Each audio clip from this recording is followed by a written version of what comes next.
Bonjour et bienvenue sur Projet Libre. Je m'appelle Walid Nou, je suis tombé dans la marmite du logiciel libre il y a plus de 20 ans.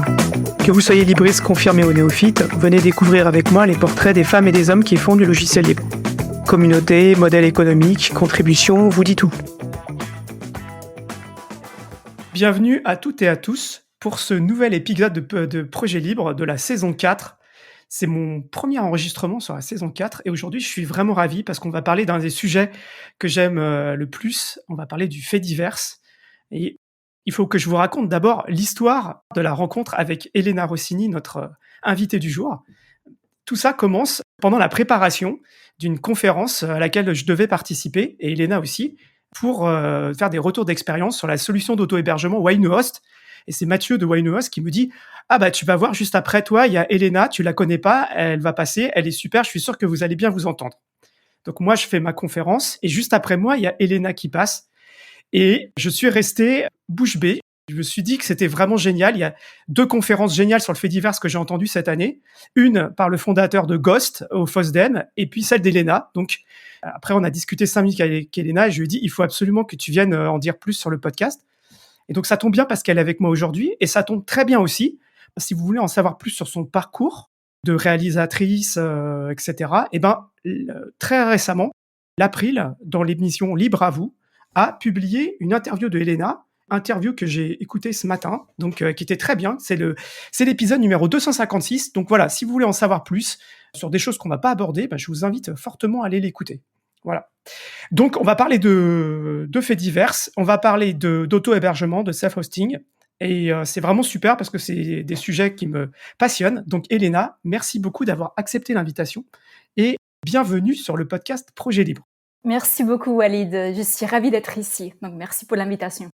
Plaisir partagé, c'est super. Est-ce que tu pourrais commencer par nous expliquer qui est Elena Rossini, s'il te plaît? Oui, bien sûr.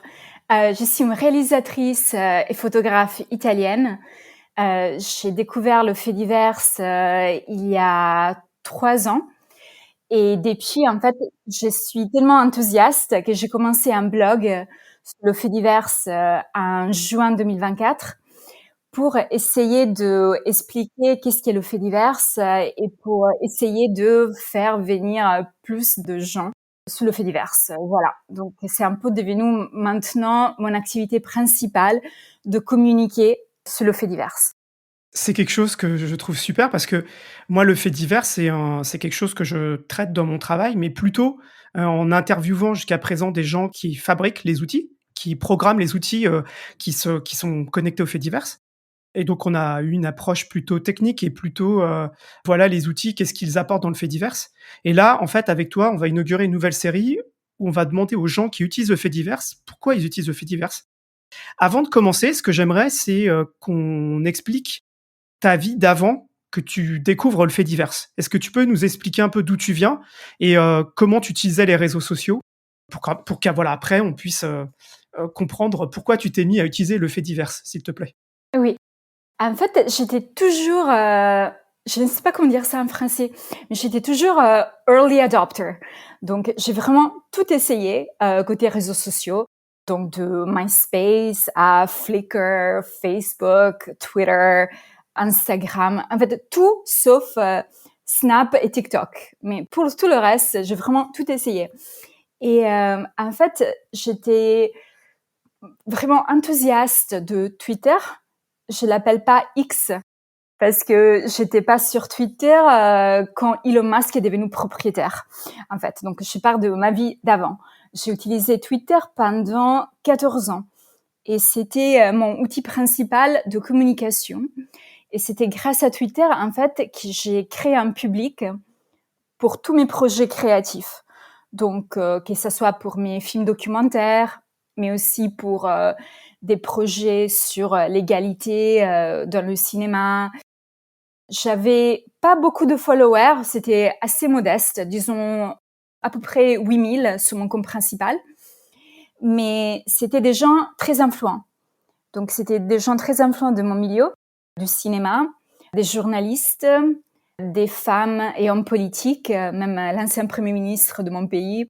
Et du coup, en fait, quand j'ai publié quelque chose, je savais que je pouvais avoir un public assez ciblé de personnes influentes. Et j'ai à peu près tout misé sur Twitter pour mes communications. Parce que j'appréciais pas vraiment beaucoup Facebook et Instagram. Et surtout, après la première élection de Donald Trump en 2016, et quand j'ai découvert le rôle de Cambridge Analytica sur les manipulations du public, j'ai abandonné tous les réseaux sociaux de Meta et j'ai vraiment tout misé sur Twitter.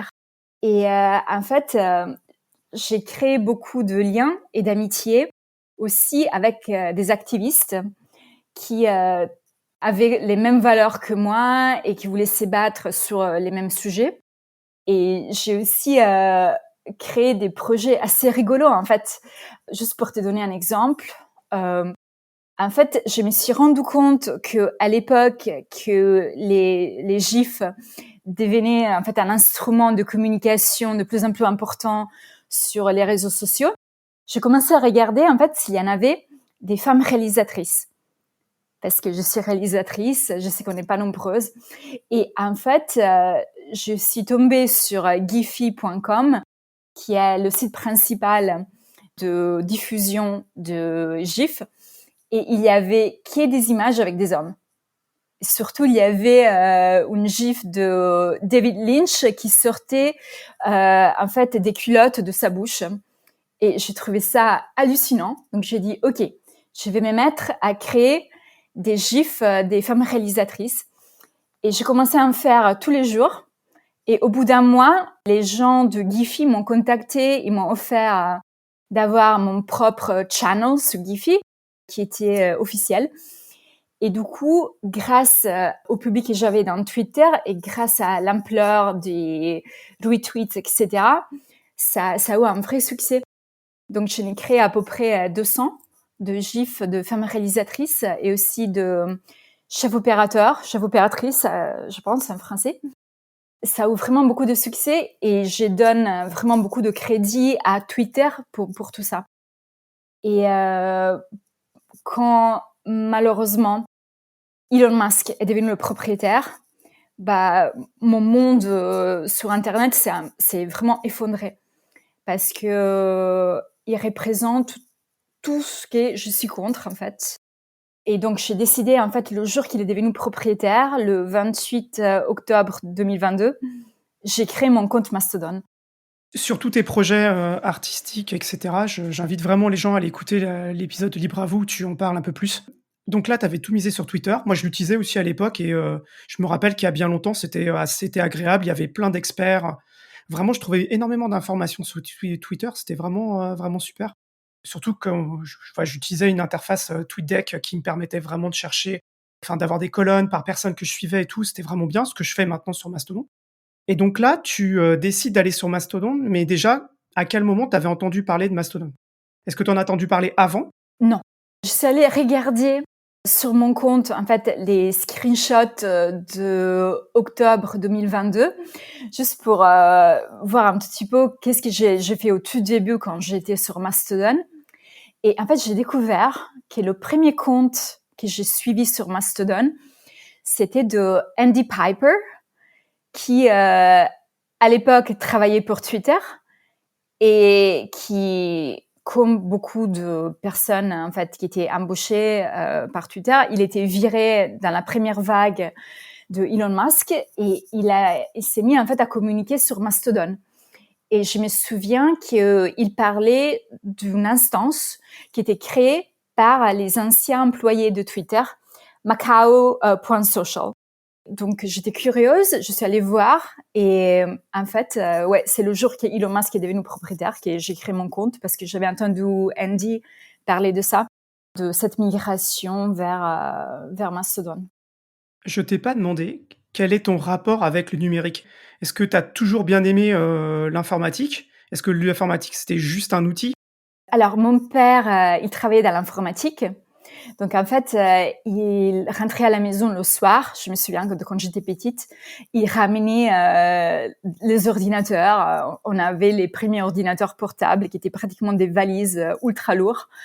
Et j'étais toujours fascinée par l'informatique. Quand j'étais enfant, dans les années 80, en fait, il y avait quasiment personne dans ma classe qui avait des ordinateurs à la maison. Et je me souviens que j'étais fascinée par le côté instrument, outil pour des projets créatifs. Donc, je l'utilisais pour créer des projets graphiques. Et quand, après, j'ai grandi. Donc, quand j'étais au lycée, j'ai commencé à regarder un petit peu sur comment créer des sites Internet. Par exemple, j'ai mon site WordPress depuis 2010. Ça fait 15 ans. Et comme premier boulot, j'avais comme boulot de créer des sites Internet pour des personnes, des associations ou des gens créatifs. Donc, en fait, j'avais un côté légèrement technique, mais c'était plutôt côté graphisme et création de sites Internet, mais grâce à des CMS comme WordPress qui existent déjà. Donc, il faut pas forcément savoir coder, en fait. Elon Musk rachète Twitter. Toi, tu décides qu'il faut partir. Donc là, tu as une communauté. Et là, tu vas créer un compte Mastodon. Tu vas découvrir le fait divers. C'est une décision qui est compliquée parce que tu as toute une communauté que tu abandonnes finalement. Oui. Et au tout début, en fait, l'espoir que j'avais, c'était peut-être mes amis vont venir eux aussi dans le fait divers. Et donc, en fait, au tout début, je pense qu'il y avait pas mal de personnes qui avaient basculé de Twitter à Mastodon et que j'avais commencé à suivre. Mais je me suis rendu compte vite fait, au bout de quelques mois, qu'ils ont vite abandonné, en fait. Et donc, il y a vraiment une minorité de personnes qui sont restées. Mais je peux compter sur une main combien de personnes que je connaissais avant ont basculé sur Mastodon ou le fait divers. Donc, pour moi, c'est toujours un argument, un sujet un peu triste parce que j'ai perdu mes communautés. J'ai perdu mes communautés d'activistes et des personnes créatives. Elles sont finies où? Malheureusement, sur Instagram, mais ça ne correspond pas du tout à mes valeurs. J'ai décidé, en fait, que pour moi, le fait divers, c'était quelque chose qui correspondait mieux à mes valeurs personnelles. Et donc, j'ai dit, il faut que j'ai reconstruit une communauté. Il faut recommencer depuis zéro. Tu connaissais déjà les logiciels libres et toute la philosophie du logiciel libre avant de vraiment rentrer dans le fait divers? Ou c'était quelque chose de nouveau pour toi? Pas du tout. Et même la première année ou même la première année et demie, en fait, j'y étais, mais comme si c'était un remplacement de Twitter pour moi. Je pensais pas vraiment à la technologie qu'il y avait derrière. Je savais juste qu'il y avait cette possibilité avec le fait divers de pouvoir avoir plus de pouvoir sur ses propres données. Donc, j'entendais dire souvent, bon, s'il y a quelque chose qui se passe mal sur ton instance, donc dans mon cas, c'était mastodon.social, tu peux migrer vers une autre instance et tu peux migrer avec tous tes followers. Et tu peux aussi exporter la liste des personnes que tu suis. Et donc, du coup, tu peux recréer tout ça assez vite. Donc, fini les jours où tu changes de réseau et tu dois recommencer de zéro. Donc tu connaissais pas plus que ça, mais tu es arrivé par l'idée que, j'allais pouvoir être maître mes données et puis si je veux, je peux prendre mes données et aller sur une autre instance. Exactement, parce que en fait, comme je disais tout à l'heure, j'avais à peu près tout essayé côté réseaux sociaux. Donc, quand Flickr avait commencé, j'étais très active. Après, c'était quasiment moi, en fait, donc je l'ai abandonné. Donc, tous les gens que je suivais et qui me suivaient, c'était fini. C'était un lien coupé. C'était pareil pour Facebook, pareil pour Instagram. Quand j'ai décidé que ça correspondait pas du tout à mes valeurs, j'ai dit, OK, j'abandonne. Mais comme ça, tous les liens que j'ai avec les personnes sont coupés. Et pour moi, la chose la plus attractive du fait divers, c'était fini ces jours-là où tu coupes les liens avec tes contacts. Parce qu'en fait, tu es maître de tes données. J'ai vraiment compris ça quand j'ai fait une interview avec les gens de l'équipe de Castopod, où ils expliquaient qu'effectivement, les interactions que les gens ils ont avec mon instance Castopod, elles sont sur mon instance Castopod, elles sont chez moi. Il y a pas d'intermédiaire entre les 2. Et de la même manière, les gens qui interagissent avec mon instance, WordPress, en fait, les interactions, elles sont sur mon WordPress. elles sont pas ailleurs et ça, c'est quelque chose que j'avais pas compris au départ et donc ce que j'aimerais bien comprendre, c'est, nous tous les 2, on a fait le travail d'aller sur, Faits divers et de comprendre. Est-ce que pour toi, ça a été compliqué au départ de comprendre comment ça marchait, le fait divers? En fait, c'était pas compliqué. Il y a quelque chose qui me dérange un tout petit peu quand j'entends des critiques, sur le fait divers. Les critiques sont: «Oui, bon, c'est normal que c'est pas du tout attirant pour les gens, entre guillemets, «normaux», parce que c'est trop compliqué à utiliser». Bah, en fait, non. Pour moi, l'interface, c'était quasiment comme l'interface de Twitter, sauf qu'au tout début, il fallait choisir une instance. Mais sinon, pour moi, c'est absolument pareil. Disons que le design, bah, on a une colonne, en fait, où on a toutes les options de voir le profil, les messages, etc. Il y a une colonne où on peut choisir les trending topics, etc. Et le feed qui est au milieu. Donc pour moi, c'est vraiment comme n'importe quel réseau.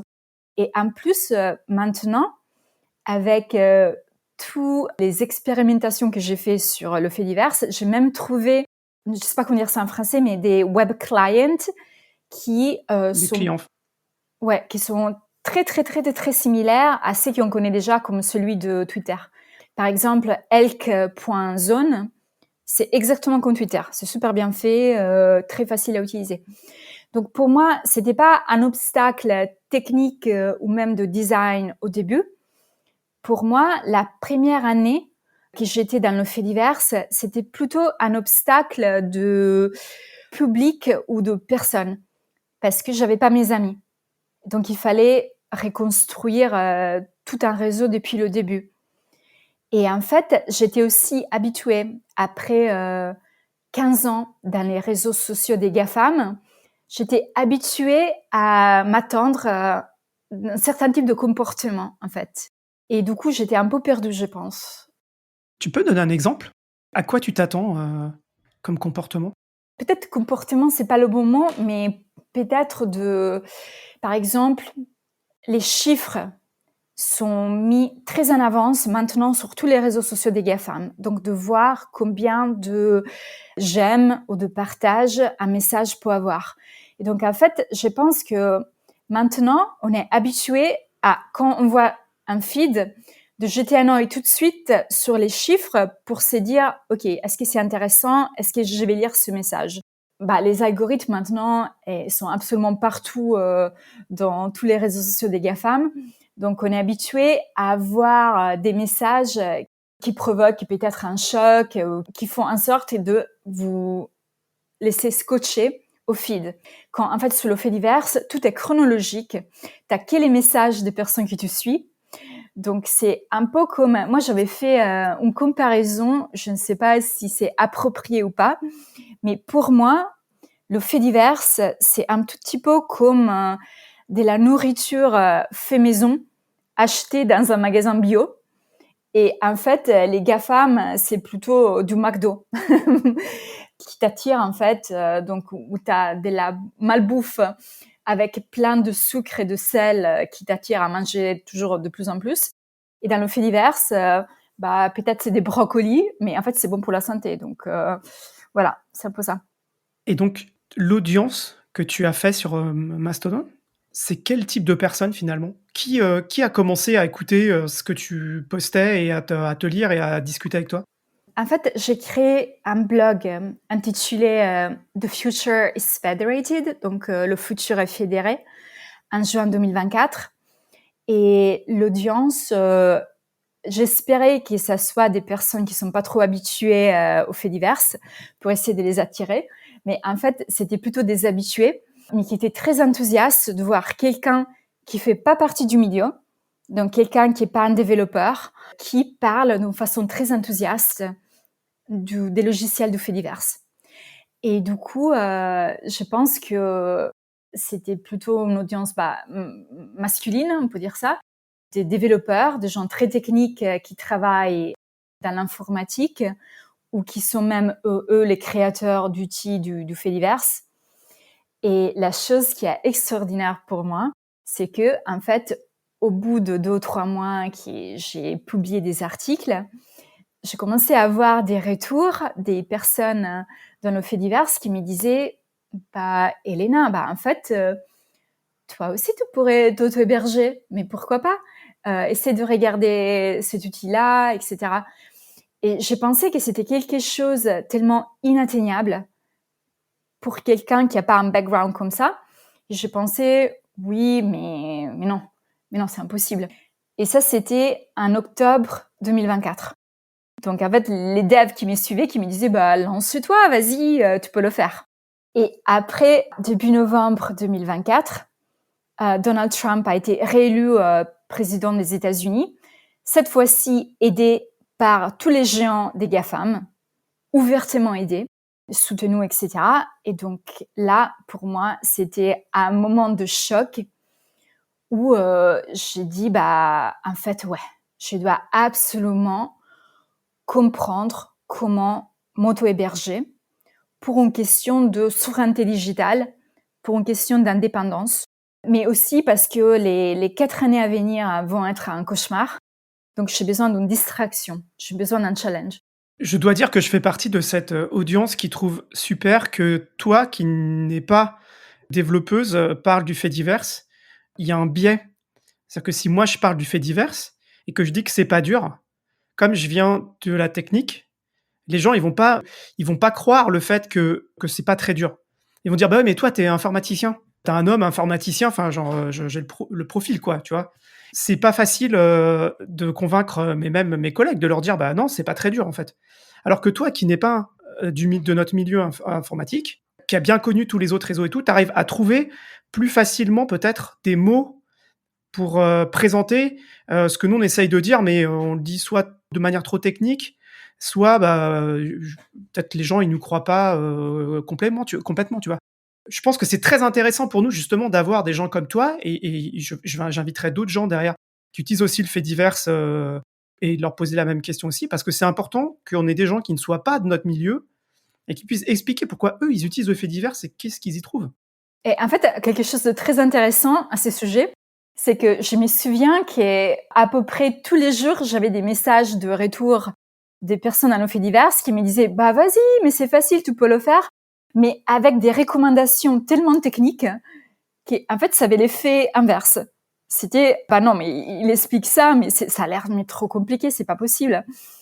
Et j'ai eu un message très très long de quelqu'un qui s'appelle Ilia, qui m'a dit quand il a eu mon billet sur en fait ma réaction aux élections et le fait que j'avais comme objectif en 4 ans de peut-être pouvoir monter mon instance au bout de 4 ans de la présidence Trump, il m'a dit bah tu sais il y a Why You Know Host, c'est vraiment facile, regarde ça.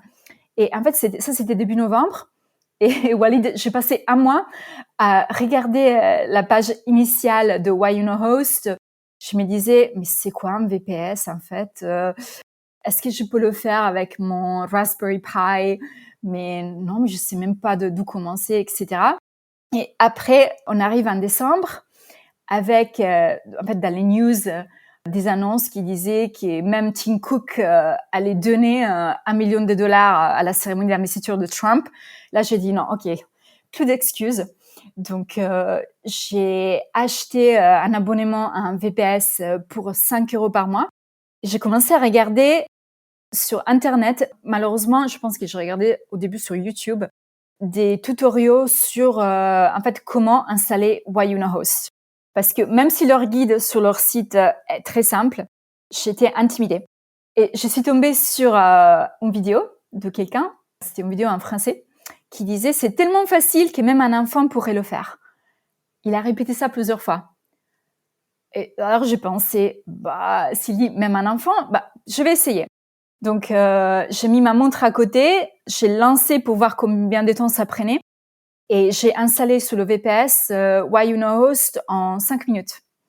Après, c'était un peu un casse-tête de attendre que les données DNS se propagent, mais c'était super facile en fait. Oui. Je dois avouer que j'ai passé des années à me dire qu'il fallait que j'installe Wine2Host et puis un week-end, où il faisait très moche dehors et que j'avais pas trop la motivation pour faire autre chose, je m'y suis mis et effectivement, C'est très facile et avec un outil comme Winohost, il y en a d'autres, mais celui-là, il est très connu, très bien, puis en plus, c'est en partie des Français qui font ça. Moi, ça me permet de tester super facilement. Je me dis: «Ah bah tiens, je vais essayer de tester, Mobilison». Hop, en 5 minutes, j'ai une instance Mobilison qui est montée et je peux faire mes tests. C'est vraiment super, c'est exactement ce que tu dis. Ça devient vraiment très facile de tester des choses. Ça coûte pas grand-chose. C'est même trop facile et un peu addictif parce que, en fait, donc j'installe Winohost et en fait, j'ai hésité entre installer Sharky ou Friendica. Alors attends, il faut que tu expliques ce que c'est que Sharky et Friendica, parce qu'on n'a pas encore parlé. Ah pardon. En fait, c'est des logiciels du fait divers, des logiciels libres qui permettent de faire des microblogs, mais ils ont des caractéristiques assez différentes. Donc, Sharky, ça vient de Miski. C'est un fork de Miski qui est super joli côté design et je trouve ça super fun en fait.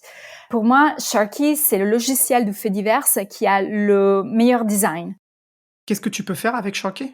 En fait, c'est comme un Mastodon, mais avec plus de fonctionnalités. C'est difficile à résumer en quelques minutes, mais en fait, c'est très beau, l'interface. On peut personnaliser l'interface très facilement. Et il y a aussi des réactions qui sont un tout petit peu plus sophistiquées que les réactions qu'on a dans Mastodon. On peut créer des pages. On a des antennes où on peut le programmer pour écouter des mots-clés et exclure des mots. Et donc, avoir un feed spécial où on voit des choses passer, donc des sujets très ciblés selon nos envies et nos intérêts. Ça, c'est Sharky. Et Friendica, c'est un peu l'équivalent de Facebook pour le fait divers. Donc, moi, je dis toujours que Friendica, pour moi, c'est le logiciel du fait divers le plus sophistiqué que j'ai utilisé jusqu'à maintenant. Parce que on peut aussi intégrer Blue Sky, des feeds RSS. Donc, on peut s'abonner à des feeds RSS. Et puis, on les voit apparaître, en fait, dans le feed avec les billets, les choses qui ont suivi des personnes qui ont suivi. Et à une époque, en fait, parce que Friendica, ça date, si je ne me trompe pas, de 2011 ou 2012. C'était même, en fait, ça s'intégrait même avec Twitter, mais bien sûr, tout ça, ça a été coupé. L'intégration avec le API de Twitter. Mais c'est super bien fait, Friendica. Le seul bémol, c'est que l'interface graphique est assez datée. Donc, ça fait penser un peu au début des années 2010. Voilà. OK. Je m'aperçois que j'ai oublié de te poser une question. 2 choses qui sont liées. La première, c'est comment tu décrirais le fait divers? Et la deuxième, c'est, OK, tu arrivé, tu as découvert Mastodon, mais est-ce que ça a été naturel pour toi le fait divers? Ou est-ce que ça a été compliqué de comprendre le concept du fait divers? Alors d'abord, première question, qu'est-ce que c'est pour toi le fait divers? J'aurais dû te demander ça au départ. Ne t'inquiète. En fait, comme j'ai dit dans une vidéo que j'ai fait sur le fait divers, bah pour moi, le fait divers, c'est une galaxie de réseaux sociaux libres interconnectés. En fait, j'ai un tout petit peu honte de dire que au tout début, même pendant un an, pour moi, dans ma tête, il y avait une équivalence entre Mastodon et le fait divers. Donc pour moi, Mastodon, c'était le fait divers. Mais en fait, c'est pas du tout le cas, parce qu'il y a énormément de logiciels et des projets libres dans le fait divers qui n'ont rien à faire avec Mastodon. Mastodon, c'est juste le projet qui, pour l'instant, a le plus de succès et le plus d'utilisateurs. Mais ça fait juste partie du fait divers, mais c'est connecté à d'autres projets et compatible avec, parce qu'il y a cette notion, en fait, de interopérabilité. Moi, je voyais très bien, le concept au départ, mais malgré tout, je me suis heurté à quelque chose. C'est la première fois que enfin, c'est que le jour où j'ai installé le plugin ActivityPub pour WordPress, j'étais là, mais genre, où est-ce que je crée un compte? Où est-ce que je mets mes informations de compte? Et en fait, j'ai mis du temps à comprendre qu'à partir du moment où j'avais installé le plugin, mon WordPress, il était capable de parler à travers ce protocole à n'importe qui avait mon adresse, en fait. Alors que pourtant je comprends ce protocole, je comprends. Et bah, au départ, j'avais du mal à comprendre ça. Je me dis: «Mais, il faut bien que je mette mes informations de compte quelque part pour me connecter aux faits divers». Et ça, c'est un truc que je trouve qui est, il faut comprendre que chacun de tes outils, il a son adresse particulière et il suffit que, tu vois, mon Castopod, bah, en fait, l'adresse, elle est tu mets le Castopod, hop, tu as une adresse, elle elle est accessible. Tu n'as plus qu'à dire aux gens, bah voilà, vous pouvez me suivre à telle adresse. Oui. Ça, c'était pas évident au départ pour moi. Et peut-être je vais en fait utiliser ça juste pour dire combien de comptes ActivityPub j'ai, parce que peut-être ça va me donner un tout petit peu plus de crédibilité vis-à-vis ton public. Dis-moi. Tu sais combien j'en ai? Devine. Alors, je sais parce que j'ai écouté Libre à vous, mais... Ok. Vas-y, dis-moi. Bah, c'est à peu près 17. J'ai 17 comptes ActivityPub qui, en fait, ça me fait un peu peur de dire ça parce que, en fait, on peut participer aux faits divers avec un seul compte. Donc, il faut pas en avoir autant que moi. Mais je suis tellement enthousiaste, tellement passionnée par le fait divers que j'ai voulu à peu près tout essayer. Donc, c'est pour ça que j'ai autant de comptes. Donc, pas seulement de comptes classiques de logiciels du fait divers, tu vois, comme Mastodon, Misky, Sharky, GoToSocial, Friendica. Mais j'ai aussi 3 sites internet WordPress qui sont fédérés. Et j'ai aussi des comptes on appelle ça le Threadiverse. Donc, tout ce qui est Reddit dans nos faits divers. Donc, des communautés où on partage des news. Il y a des forums avec des discussions. Donc, j'ai aussi des comptes Lemmy, PyFed et Mbin. C'est pour ça que ça monte vite, en fait. Alors là, je vais te poser une question très intéressée, mais moi aussi, j'ai pas mal de comptes. Enfin, j'en ai plusieurs. Et pour le podcast, j'en ai plusieurs. Comment tu dis aux gens, bah voilà, vous pouvez me suivre à tous ces endroits-là? En fait, ça fait beaucoup de comptes. Oui. C'est pas forcément évident de se dire, bah voilà, si tu me suis sur WordPress, tu vas t'abonner à tous les articles que je vais mettre. Si tu me suis sur Castopod, dès que je vais publier un nouveau podcast, tu vas me trouver là. Si tu suis mon compte Mastodon général, bah en fait, tu vas trouver toutes les informations du podcast et tout. C'est pas forcément, je trouve, si évident que ça. Je sais pas comment toi tu fais pour expliquer aux gens, bah, justement, tous ces comptes et à quoi ils servent. Oui. Bah, en fait, moi, j'ai un système que, dans ma tête, c'est un système assez simple. Mmh. Je vois ça comme que j'ai 2 comptes principaux dans nos faits divers. Donc, mon compte Mastodon, c'est mon compte perso où je parle de mes articles et de ma passion pour le fait divers. Et mon compte GoToSocial, je l'utilise pour parler de mes aventures dans l'auto-hébergement. Après, si je publie des articles sur mes sites WordPress, ou si je publie des photos sur PixelFed ou des vidéos sur PeerTube. Juste PixelFed, c'est une alternative à Instagram et PeerTube, c'est une alternative à YouTube. Voilà. Pardon, excuse-moi. Ouais, t'inquiète, je suis tellement dedans qu'en fait, pour moi, maintenant, il faut même plus le dire, mais oui, bien sûr, bien sûr. Et en fait, si je publie des contenus sur d'autres comptes, j'utilise toujours mon compte Mastodon comme compte principal pour rediffuser les contenus multimédia que je peux publier ailleurs.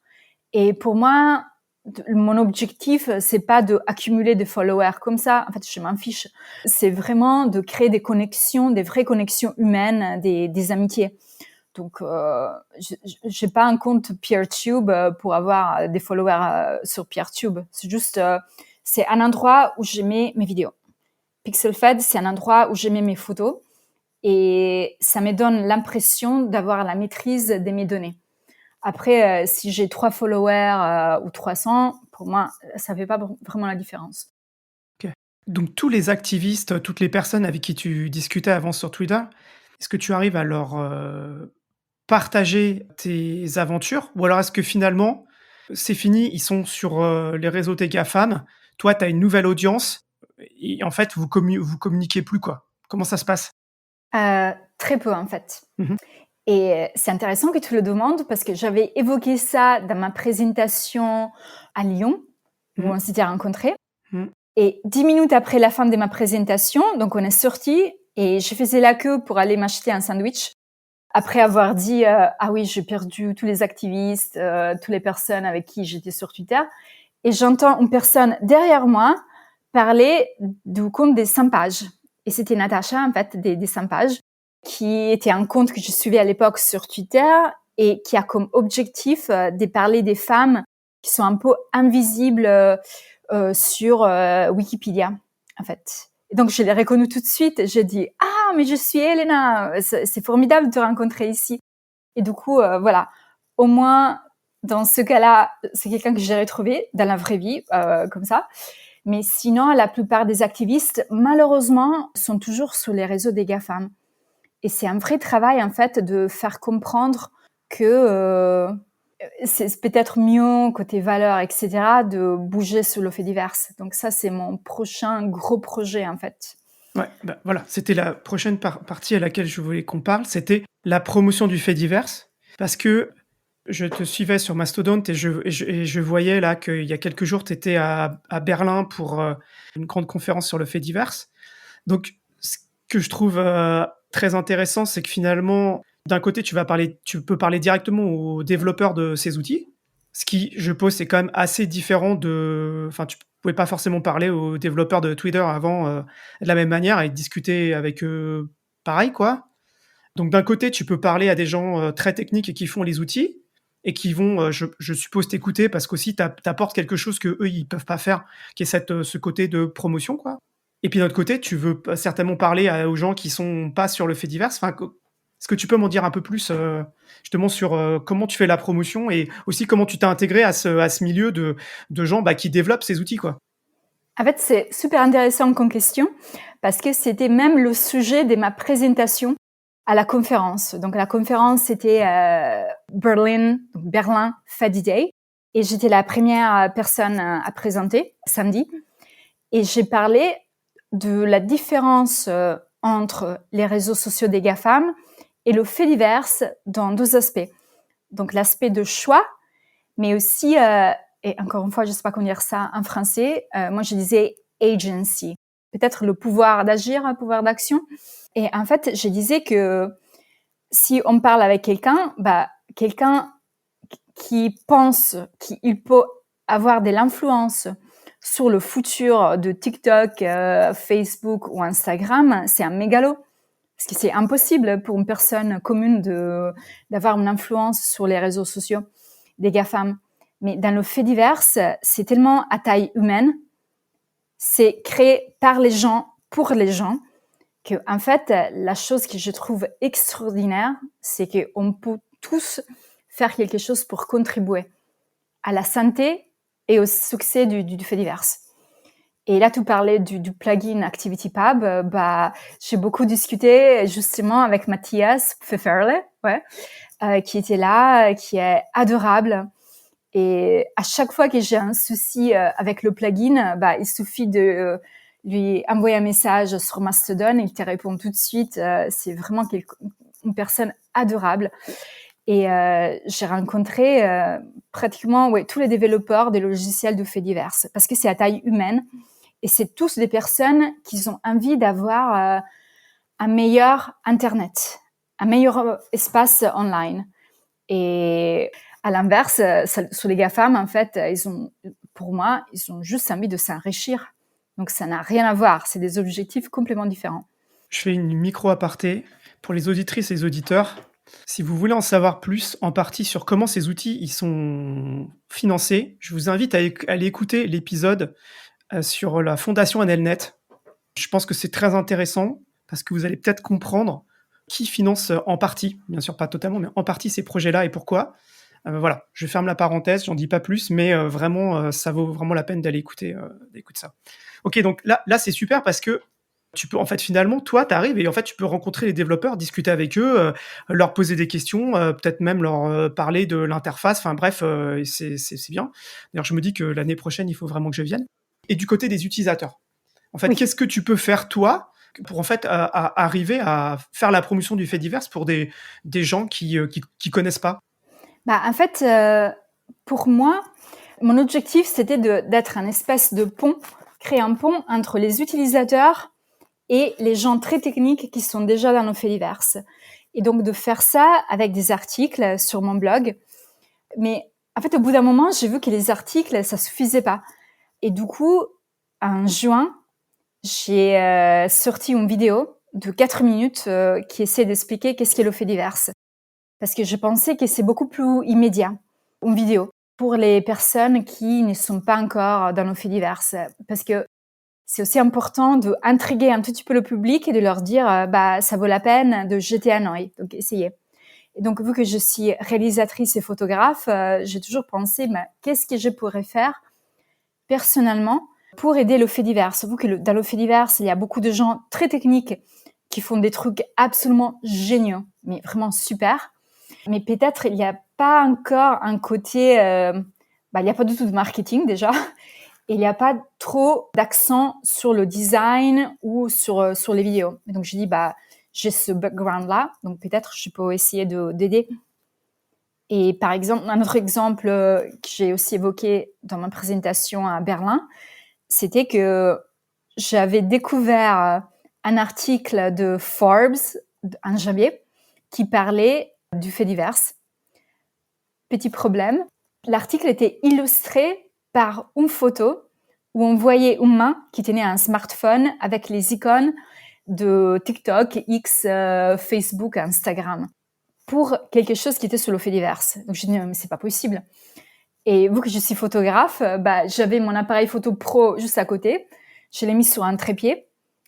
J'ai pris mon téléphone, j'ai créé un background et aussi comment on dit, like a folder, un dossier. Un dossier, ouais. Oui, un dossier avec les icônes de tous les apps officielles, mais aussi des shortcuts au site qui n'ont pas d'app officielle, comme Friendica, comme l'ami. J'ai fait la photo. Je l'ai publié sur mon compte Mastodon pour demander des retours. Et j'ai eu une offre d'aide d'un follower qui m'a dit si tu veux, je peux t'aider à améliorer un tout petit peu le contour autour de l'ami. Donc, il l'a fait. Après, j'ai d'autres followers qui m'ont dit mais tu pourrais le publier sur Wikimedia et sur Unsplash, et etc. Et peut-être fais ça avec une licence Creative Commons qui permet que ce soit remixé. Donc, j'ai fait ça. Et tout ça, ça a pris entre une demi-heure et une heure à peu près. Et après, des followers, ils ont tout de suite modifié la page Wikipédia de faits divers en anglais, italien et français, et ils ont mis ma photo. Et tout ça, ça a vraiment pris une heure maxi. Et ça a montré vraiment le pouvoir de la collaboration, la magie de la collaboration dans le fait divers. Je trouvais ça magique, vraiment super. T'avais pas ce genre d'interaction avant, quand tu étais sur Twitter ou d'autres réseaux des GAFA? Pas du tout.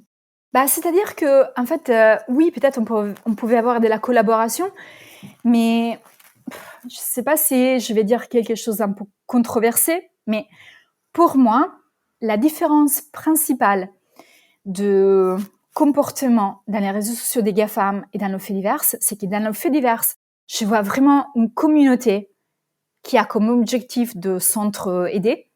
D'ailleurs, il y a Mutual Aid qui est un des hashtags, disons, qui marche le plus.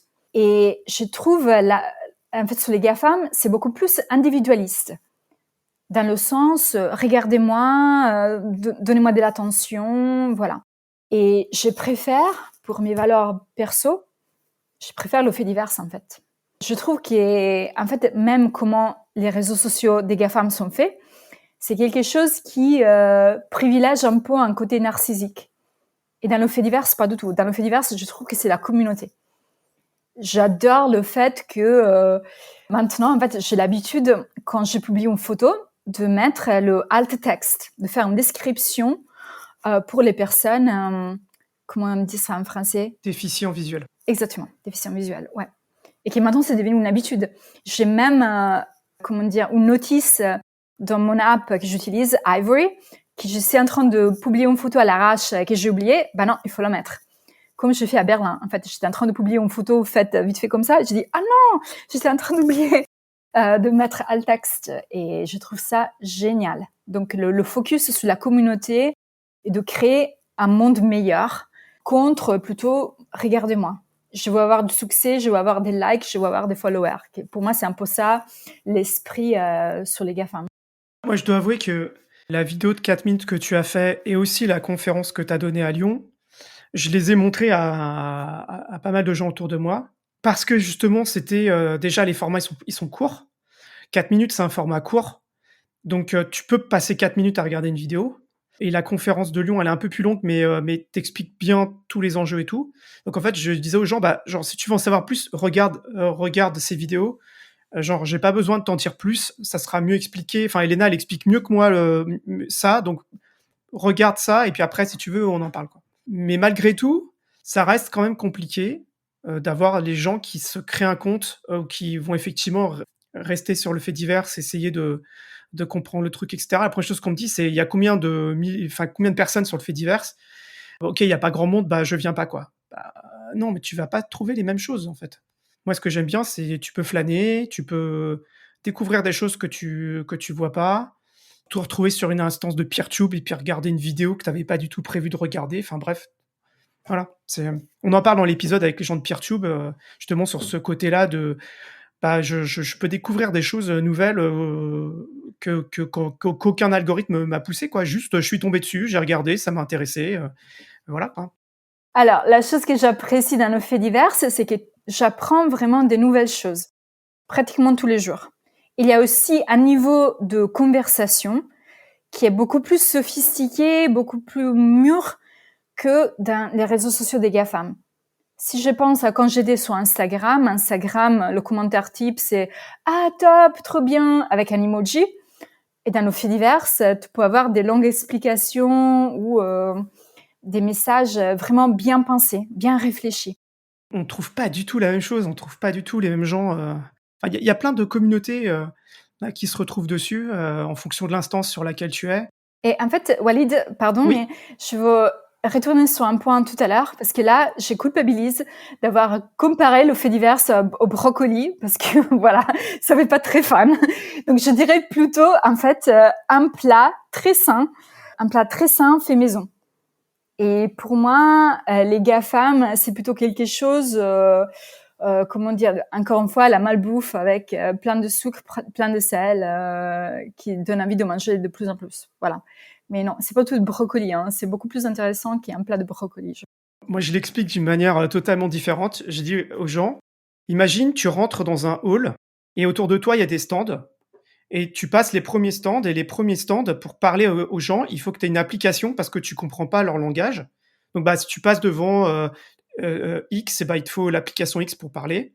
Puis après tu passes, devant Snap, il te faut l'application Snap. Puis ils peuvent pas se parler entre eux, quoi. Puis ils vont tous essayer de te tirer pour que tu restes chez eux. Et puis après tu passes, à l'autre partie du hall et puis là c'est un peu le bazar, il y a plein de gens, mais tu as une application, puis tu peux parler à l'application qui s'appelle Mastodon, puis après tu peux parler à l'application qui s'appelle PeerTube. Peut-être que c'est pas leur langue naturelle, mais en tout cas ils parlent tous ils parlent tous une langue commune, un peu comme l'anglais ou l'espéranto. Et puis ils peuvent au moins se parler entre eux pour les choses les plus basiques, même plus que basiques d'ailleurs. Et donc toi avec une application, bah en fait tu peux parler à tout le monde et puis bah ils peuvent tous se parler entre eux. Voilà, j'explique ça un peu comme ça, moi. Et tu pourrais même ajouter pour les personnes qui sont à l'entrée, qui ont besoin de l'application X ou Meta, bah, ils ont des gens derrière qui écoutent tous les messages pour lui montrer des pubs. Voilà, Parce ils veulent que... leurs données personnelles. Voilà. Exactement. Oui. Mais alors, attends, je reviens sur un point. Vis-à-vis des utilisateurs, quel projet tu as pour justement essayer enfin, et comment tu pourras contacter des utilisateurs qui connaissent pas pour présenter le feed divers? Parce que tu fais des vidéos, tu écris des articles, etc. Et comment tu vas aller toucher ce public? Est-ce que tu vas aller dans des conférences? Est-ce que tu vas aller à la radio? Qu'est-ce que tu peux faire pour contacter ces gens, leur parler? C'est un peu difficile, c'est pas évident, mais oui. Alors, les conférences, c'est sûr, c'est important. Par exemple, j'étais contactée par les organisateurs de Bologna Tech Week en Italie, qui m'ont dit, d'habitude, en fait, on fait des conférences sur les réseaux sociaux des GAFAM, mais cette année, c'est la première année qu'on va parler de faits divers. Donc, est-ce que tu as envie de venir et d'organiser tout un dialogue avec d'autres personnes à le fait divers pour parler de ça au public? J'ai dit, bien sûr. Donc, il y a ça. Il y a aussi, j'ai comme projet de préparer des présentations pour les écoles. Parce qu'en fait, avec mes projets de films, il y avait toujours un côté de éducation aux médias. Donc, j'ai l'habitude de faire des conférences dans les écoles, dans les lycées, dans les universités. Et je veux utiliser mes points de contact pour pouvoir faire la même chose, mais pour parler du fait divers. Et aussi, j'ai un petit projet de, en fait, Zine, donc je sais pas comment dire ça en français, mais de créer en fait sur une page une illustration qui explique qu'est-ce qu'est le fait divers, comme c'était un magazine en fait, mais fait maison. Et quelqu'un dans le fait divers, un de mes followers, Michel, il m'a dit pourquoi tu le mettrais pas dans les Free Little Libraries. C'est en fait des endroits où on met des livres pour les échanger. Ils existent absolument partout, à Paris, en Italie, en Angleterre, etc. Donc en fait, pour toucher un public qui va pas forcément tomber sur mes messages sur mon site ou sur mes posts dans le fait divers, pourquoi pas les insérer dans des livres qui... Les boîtes à livres. Exact, les boîtes à livres. Ouais, excellent. Oui, ça c'est vraiment génial. Donc c'est un peu ça le projet, oui. Il y a un autre niveau, mais je sais pas si actuellement il y a, qui fait de la promotion là-dessus, mais pour moi, il y a tout un niveau de promotion aussi, je sais vraiment pas qui travaille dessus, sur au niveau des institutions européennes. Parce que la Commission européenne, elle avait créé une instance mastodon à un moment. Je crois qu'ils ont peut-être arrêté, enfin bref. Mais il y a vraiment tout un truc d'aller faire la promotion de ces outils qui sont en partie financés en plus par les fonds européens, quoi. Donc faire en sorte de faire la promotion au lieu d'aller faire de la publicité que sur les réseaux des GAFAM, au moins venez faire la publicité sur des réseaux que vous allez héberger vous, qui seront en Europe, etc., quoi. Oui, je trouve hallucinant qu'il y ait beaucoup d'institutions en Europe, les villes, même femmes et hommes politiques, ils communiquent principalement sur des réseaux sociaux des GAFAM, qui ont des algorithmes qui sont comme des boîtes noires. On ne sait pas pourquoi certains messages vont être vus et pas d'autres. Et pour moi, c'est vraiment super important d'essayer de convaincre, en fait, les associations, mais aussi les institutions, les écoles, universités et des personnes dans les médias et dans la politique de se mettre à communiquer aussi dans le fait divers. Il y avait toute une campagne qui était créée, j'oubliais le nom de la personne qui déjà était à Berlin, mais j'oubliais. C'est le +1. Donc pour toutes ces institutions et hommes et femmes politiques qui communiquent déjà sur X, Facebook, etc., pourquoi pas rajouter un profil dans le fait divers, parce qu'ils le font déjà ailleurs. Et donc, je trouve que ça, le moyen le plus facile, en fait. On a fait pas mal le tour. Je voulais savoir s'il y avait des sujets où il y avait des choses supplémentaires que tu avais envie de dire ou des projets que tu as envie de partager, dont on n'aurait pas encore parlé? La réponse peut être non, hein. En fait, mon projet principal, c'est vraiment la promotion du fait divers au maxi. Donc, la vidéo que j'avais produite, qui l'explique en 4 minutes, vu que je parle italien et français, je l'ai faite dans ces langues-là aussi. Et là, j'ai beaucoup de personnes qui se sont données comme volontaires pour la traduire dans leur langue. Il y a quelqu'un qui a produit une version en finlandais, en tchèque. J'ai fait une version en allemand que j'ai montrée pour la première fois ce week-end à Berlin. Et là, je suis en train de faire le montage d'une version en espagnol. Mais plus que ça, oui, c'est surtout vraiment d'essayer de créer une présentation pour des écoles, donc pour des étudiants au lycée et à l'université, et de la faire en sorte qu'elle puisse être traduite et utilisée par d'autres activistes s'ils ont envie de la reprendre. Donc, je ne fais pas ça pour moi, je m'en fiche. C'est vraiment, je veux créer quelque chose et le donner pour qu'il puisse être utilisé comme outil de promotion.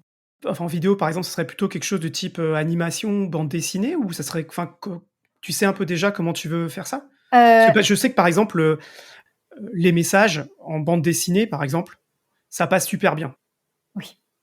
En fait, la présentation, c'est vraiment une présentation dans les écoles où il y a un intervenant ou intervenante qui présente. Ah oui, donc, c'est oui, pas sous pardon, forme de vidéo. excuse-moi. Non, t'inquiète. Ok. Donc, c'est plutôt vraiment une présentation en personne où on fait un témoignage aux étudiants.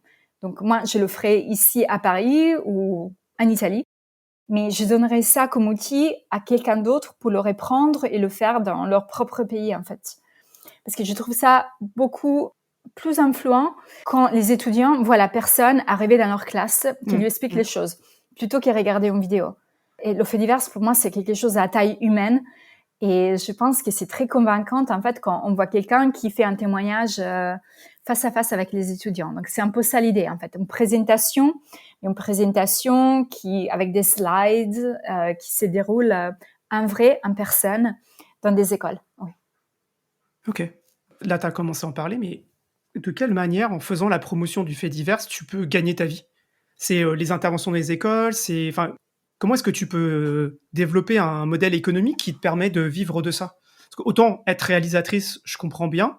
En fait, il y a beaucoup de personnes qui mettent des subscriptions comme possibilité sur leur blog. Donc, pour dire, vous avez accès à tous mes articles.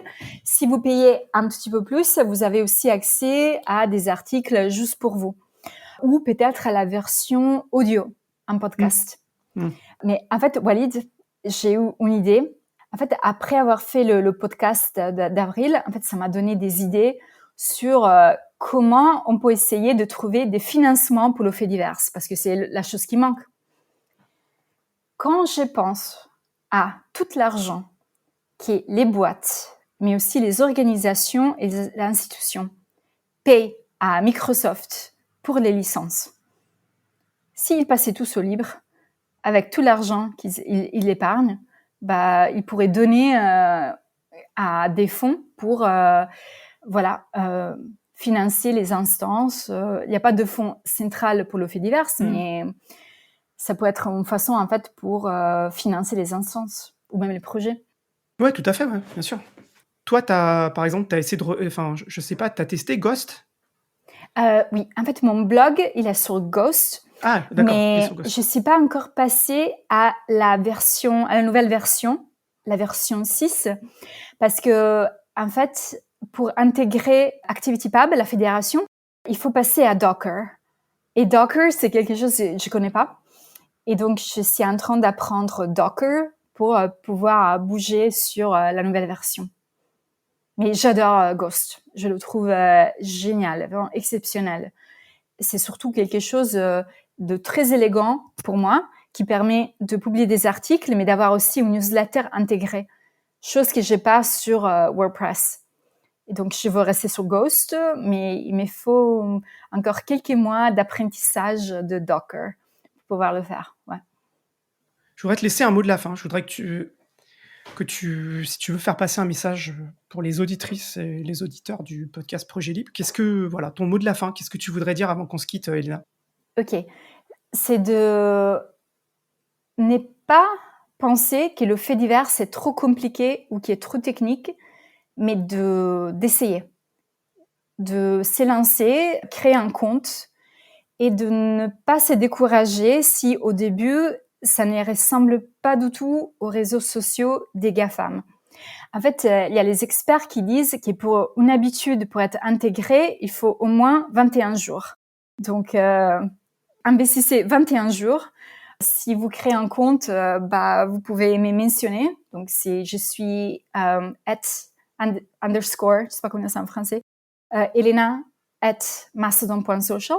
Et en fait, le truc que je trouve super dans le fait divers, c'est que quand il y a des nouveaux utilisateurs, si on utilise l'hashtag introduction, il y a toujours des gens bienveillants qui ont envie d'aider un tout petit peu les nouveaux.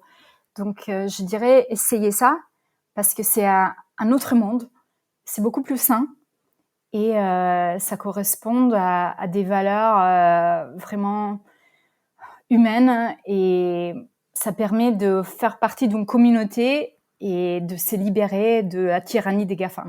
Je vois pas quoi rajouter derrière ça, j'aurais pas dit mieux les choses.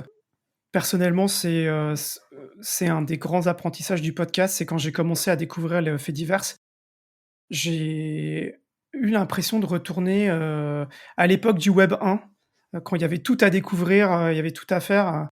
J'aime beaucoup le fait divers, justement, toute cette multitude. On n'a pas parlé de Bookworm, par exemple, qui est un outil, très chouette aussi pour pouvoir faire des critiques de livres. Moi, je suis un grand fan de Inventaire pour pouvoir faire sa bibliothèque en ligne où, bah, les gens, ils peuvent s'abonner à ton compte et voir à chaque fois que tu rajoutes un livre. Enfin, voilà, il y a plein de trucs super, on arrive même à des trucs incroyables comme, des outils de forum qui peuvent se parler parce que chaque outil de forum, il intègre ActivityPub. Et donc on peut suivre depuis son feed Mastodon un thread sur un forum. Enfin, finalement, c'est assez incroyable de voir comment, à bas bruit, vraiment en dessous des radars, il y a tout un ensemble d'outils qui commencent à intégrer ActivityPub et que voilà, maintenant il faut juste arriver à faire connaître ça. Oui. Ok, bah écoute, merci Elena d'avoir pris du temps. C'était vraiment un très grand plaisir de t'avoir. J'avais vraiment hâte qu'on discute de ça parce que je vois que tu es aussi passionné que moi. Oui, merci Walid. Donc c'est vraiment, vraiment super. Peut-être qu'on se reparlera, qui sait, dans quelques mois pour voir où t'en es et aussi où en est la promotion du fait divers. Avec plaisir. Je dois essayer Bookworm, donc oui, peut-être pas. Bah c'est très chouette, Ouais. je te conseille. Et ben Elena, à bientôt. Merci beaucoup. Merci Walid. Voilà, pour les auditrices et les auditeurs, vous pouvez nous suivre sur les réseaux du fait divers. Il vous suffit d'aller dans le cadre de Projet Libre sur le site de Projet Libre. Vous avez dans le bas de page tous les comptes que vous pouvez suivre, ou alors si vous l'écoutez depuis votre plateforme de podcast, vous avez pareil dans la description tous les réseaux sociaux, dont les réseaux du fait divers sur lesquels vous pouvez nous suivre. Donc n'hésitez pas à partager, à commenter ces messages, à faire un coucou à Elena, à la suivre. Vous allez voir, il y a des trucs vraiment très chouettes, ça fait très plaisir. Et puis à bientôt pour d'autres épisodes, sachant qu'il y en aura d'autres, des épisodes voilà, où on laisse la parole à des gens qui utilisent le fait divers pour qu'ils nous disent ce qu'ils aiment bien, les difficultés qu'ils ont rencontrées, s'ils en ont rencontré ou pas. Et puis aussi de voir quelle nouvelle audience ils ont trouvé dans le fait divers. Voilà. Et ben écoutez, à bientôt à toutes et à tous. Et puis portez-vous bien et dans quelques semaines pour un prochain épisode. Bye.